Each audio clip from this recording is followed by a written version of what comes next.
Que tu sois surfeur débutant, intermédiaire ou confirmé, ça peut être une vraie galère de trouver le bon spot adapté à ton niveau. Et pourtant, trouver le bon spot en surf, c'est indispensable pour pouvoir pratiquer en sécurité et prendre du plaisir. Dans cette vidéo, je vais te donner les clés pour savoir où aller surfer, peu importe ton niveau. Allez, c'est parti!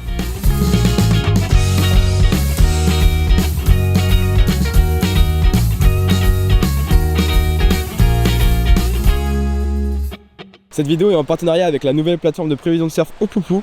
Je t'en parlerai plus tard dans la vidéo, mais merci à eux. Pour trouver l'endroit parfait, il faut comprendre les différents facteurs qui rentrent en jeu. Tout d'abord, on a la configuration du spot, c'est-à-dire l'orientation de la plage, parce qu'il faut que l'orientation de la houle soit dans l'axe de l'orientation de la plage. Sinon, peu importe la houle, vous risquez d'être déçu sur la taille des vagues. Ensuite, il y a le type de fond à ne pas négliger, que ce soit du sable, des rochers ou du corail, parce que ça va jouer sur la puissance des vagues, la façon dont elles déroulent, et certains spots fonctionneront qu'avec certaines marées, principalement les spots de rochers ou de corail. Il est aussi très important de regarder ce qu'il y a aux alentours du spot.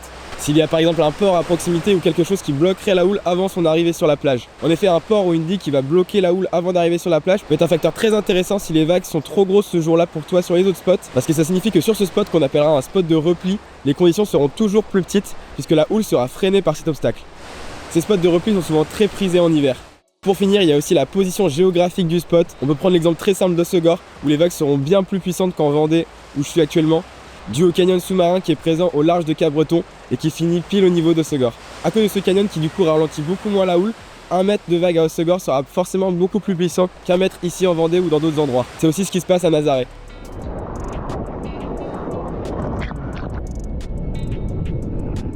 Ensuite, en deuxième, il y a les prévisions qu'il faut savoir analyser par rapport au spot. La taille de la houle, l'orientation de la houle, la période, l'orientation du vent, la force du vent sont des facteurs très importants à prendre en compte en fonction des spécificités de ton spot. Par exemple, si une houle arrive nord-ouest, il est préférable de trouver un spot qui est orienté dans la même direction. Ce que je fais généralement quand je vais dans un endroit que je ne connais pas, par exemple dans un autre pays, tout d'abord je regarde à quoi ressemble l'endroit sur Google Maps. Ensuite je regarde sur internet si des informations sont données, comme par exemple les paramètres nécessaires pour que le spot fonctionne, ou encore s'il y a des marées recommandées ou d'autres infos. Et en dernier recours, j'essaie de trouver des surfeurs locaux sur Instagram pour pouvoir leur poser les questions que je me pose. Le gros problème de ça, c'est quand tu connais pas l'endroit, ça reste que des suppositions, tu peux jamais vraiment être sûr que les vagues seront comme tu le penses.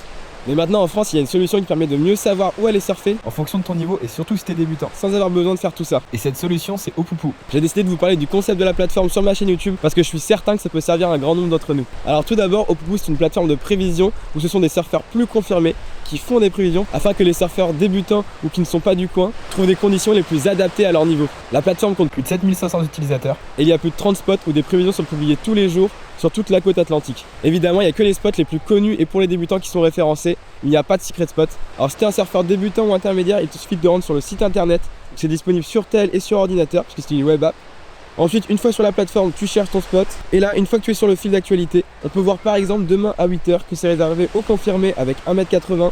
Donc si je suis un surfeur débutant, je sais que ça sera pas pour moi. Par contre, je vais pouvoir aller chercher des spots aux alentours. Donc je vois ici par exemple que c'est niveau débutant avec 1 mètre offshore et que les vagues vont être cool puisque la session est notée 6 sur 7 pour mon niveau. Donc c'est très facile à comprendre, ça te permet de savoir où aller surfer de façon très rapide pour progresser à ton rythme et en sécurité. Et ce qui est très intéressant et ce qui différencie Opoupou d'une plateforme de prévision classique, c'est que je sais que les prévisions seront bien plus fiables puisqu'elles auront été déjà analysées par des surfeurs qui connaissent leur spot. Donc en fait ils auront pris en compte les données que je vous ai expliquées auparavant, donc que ce soit l'orientation de la houle, s'il y a un port, quelque chose qui bloque l'entrée de la houle, l'orientation du vent, etc. pour vous donner ensuite des prévisions réelles de comment seront les vagues. Et le petit truc cool, c'est que tu as aussi accès à des coupons de réduction chez des marques partenaires de la plateforme. Tu as juste à aller dans le petit onglet coupons juste ici. Et quand tu auras plus de niveau et de connaissances, tu pourras faire comme moi, publier des prévisions sur tes spots. Et donc en rejoignant les surfeurs qui font des prévisions sur la plateforme pour aider les débutants, tu peux devenir ambassadeur des marques partenaires. Donc si tu as des potes qui connaissent bien leur spot et qui sont chauds de devenir ambassadeur d'une marque, n'hésite pas à leur en parler. Et le plus simple, c'est d'envoyer directement un DM sur l'Instagram de Opoupou. Bon, on ferme cette parenthèse. Maintenant, le dernier point qui est trop souvent négligé, c'est une fois arrivé sur le spot de passer du temps, mais vraiment du temps à observer les surfeurs qu'il y a dans l'eau, leur niveau. Si vous voyez qu'il y a des vagues qui ont l'air sympas pour vous, mais que vous voyez dans l'eau qu'il y a 20 gars qui envoient des airs dans tous les sens et que vous comptez y aller en planche en mousse, ça sera pas la meilleure idée. Vous risquez sûrement de vous faire surprendre par du courant, par la puissance des vagues. Vous risquez de ne pas être bien placé et de gêner les autres surfeurs, vous mettre en danger. On a tous commencé quelque part. Il n'y a pas de honte à aller sur des spots plus petits. La plus grande chose que j'ai appris en surf, c'est qu'il faut savoir rester humble par rapport à son niveau, peu importe son stade de progression. Donc parfois la meilleure option, ça sera d'aller sur un spot avec des vagues plus petites, avec d'autres surfeurs comme vous en planche en mousse. Vous risquez de prendre beaucoup plus de plaisir. Ok, je crois qu'on a fait le tour. J'espère que cette vidéo tuto t'a plu. N'hésite pas à partager en commentaire si tu as d'autres conseils à donner aux gens.